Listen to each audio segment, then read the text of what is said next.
السلام علیکم، آپ دیکھ رہے ہیں کے نیوز چینل۔ خبر شامل کرتے ہیں شیخوپورہ سے۔ ہمارے بیرو چیف طاہر خان کی رپورٹ کے مطابق deputy commissioner Sheikhupura rescue 1122 Sheikhupura کی کارکردگی کو سراہنے اور ریسکیو 1122 آفس پہنچ گئے۔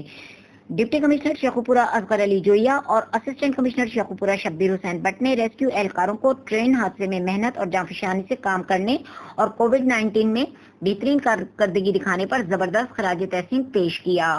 گزشتہ روز فاروق آباد میں سکھ یاتریوں کے ساتھ پیش آنے والا افسوسناک ٹرین حادثہ ریسکیو 1122 شیخوپورہ ریسکیو نے جس محنت اور لگن سے کام کیا وہ تعریف کے قابل ہے۔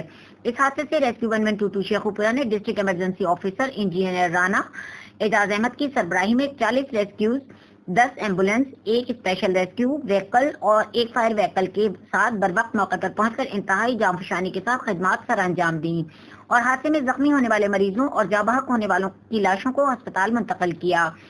ریسکیو کی حوصلہ افزائی کرنے کے لیے آئی ڈپٹی کمشنر شیخوپورہ اصغر علی جوئیہ اور assistant commissioner Shabbir Hussain but rescue office Sheikhupura تشریف لائے، جہاں پر انہوں نے ریسکیو اہلکاروں کے خدمات کے جذبے کو سراہتے ہوئے incharge rescue 1122 engineer Rana Ejaz Ahmad اور ان کی پوری ٹیم کو زبردست خراج تحسین پیش کیا۔ انہوں نے ریسکیو اہلکاروں کو پھول کے ہار بھی پہنائے۔